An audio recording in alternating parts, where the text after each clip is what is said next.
बड़े अफसोस की बात है कि देश के लोकतांत्रिक ढांचे पे लगातार विपक्ष और कांग्रेस पार्टी राहुल गांधी जी प्रहार कर रहे हैं।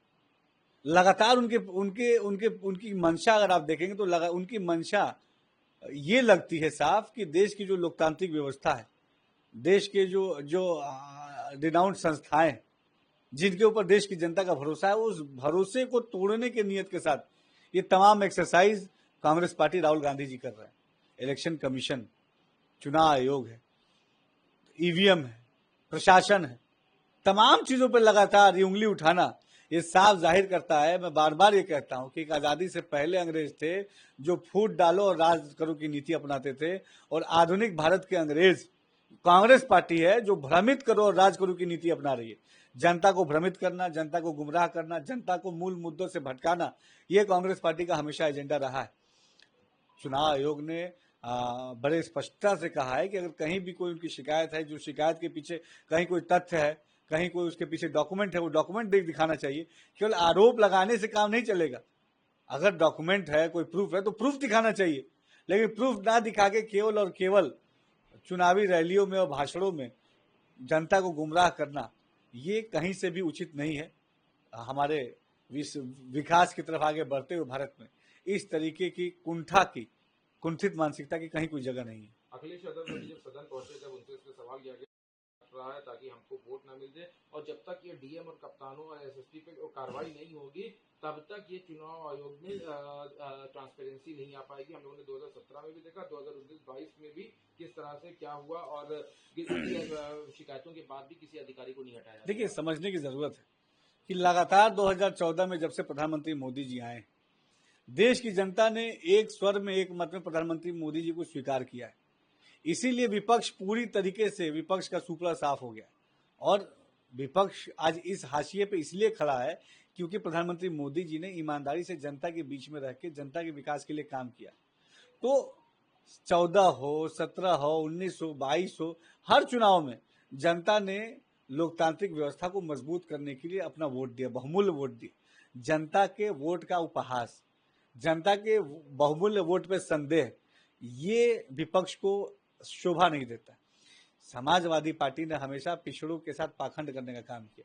पिछड़ों की इतनी चिंता अगर होती समाजवादी पार्टी को, तो अपने पार्टी की एक पिछड़ी विधायक को वो बर्खास्त नहीं करते पार्टी से। कितनी दुखद बात है।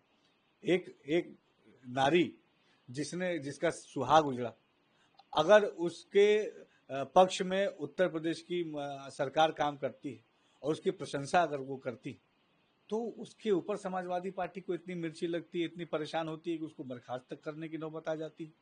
कैसी ये पिछड़ों की हितैषी समाजवादी पार्टी है? कैसे दलितों की हितैषी समाजवादी पार्टी है? समाजवादी पार्टी ने हमेशा पिछड़ों के साथ पाखंड, दलितों के साथ धोखा और अल्पसंख्यक पासमानदा के साथ अत्याचार का काम किया है। जनता ने एक सिरे से उन्हें नकार दिया। ये तमाम जितने रिजल्ट है, ये जनता के बीच में रह के अगर वो काम करते तो उनको कुछ सकारात्मक परिणाम मिलते, लेकिन नकारात्मक तरीके से राजनीति करने का यही परिणाम होता है। अखिलेश यादव कह रहे हैं कि जाति देख के बीएलओ को नहीं रखना चाहिए, क्योंकि यहाँ पे जो भी चुनाव में ड्यूटी लगाई जा रही है वो जाति देख के लगाई जा रही है। हम कुछ कहते हैं हमारी बात नहीं सुनी जाती, लेकिन अनुराग ठाकुर कुछ कहते हैं क्योंकि उनके नाम में ठाकुर है तो उनकी बात सुनी जाती है, और ममता बनर्जी के चुनाव का भी उन्होंने जिक्र किया। देखिए, मैंने बताया लगा था कि विपक्ष, खासतौर पर कांग्रेस और समाजवादी पार्टी पूरी तरीके से अपने राजनीतिक एजेंडे से भटक चुके हैं। किसी भी दल का राजनीति करने का पीछे का क्या मकसद होता है कि समाज के हित के लिए, समाज के लिए के विकास के लिए काम करे, समाज की आवाज को बुलंद करने के लिए काम करे, जनता की जरूरतों को पूरा करने के लिए काम करे। लेकिन अपने सरकार सत्ता के शासन काल में तो सभा पूरी तरीके से इन तमाम एजेंडों पर फेल साबित हुई। विपक्ष के समय भी उसने एक नकारात्मक विपक्ष की भूमिका वो अदा कर रही है। जनता को गुमराह करना, सरकार के काम में बाधा डालना, संसद का सत्र बाधित करना। आप बताइए, देश के विकास के लिए संसद का सत्र चलना कितना आवश्यक है?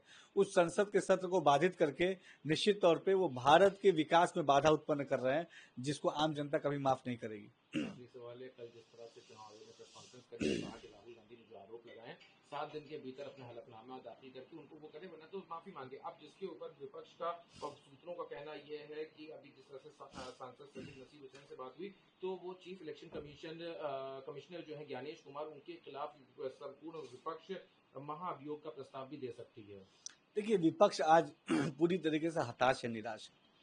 चुनाव आयोग पे लगातार बेबुनियाद आरोप लगा के देखिए हमारा देश एक लोकतांत्रिक देश है और चुनाव इस लोकतंत्र की सबसे मजबूत नींव है। उस नींव पे प्रहार करने का काम कांग्रेस पार्टी विपक्ष के लोग कर रहे हैं। ये बहुत बड़ी एक साजिश हमारे देश के विकास के खिलाफ रची जा रही है। ये कांग्रेस पार्टी इस कदर अपने राजनीतिक स्वार्थ के लिए उसने आंखों में पट्टियां बांध ली हैं कि देश का विकास उसको नहीं दिखाई दे रहा। इलेक्शन कमीशन ने साफ और स्पष्ट कहा कि अगर कोई आरोप लगाता है, कोई भी व्यक्ति आरोप लगाता है, उसके पीछे कुछ तथ्य होने चाहिए, उसके पीछे कोई सबूत होनी चाहिए। लेकिन तथ्यहीन बातों को कांग्रेस पार्टी लगातार तथ्यहीन बातों की ढोल पीट रही है, तो ढोल की पोल अब खुल चुकी है।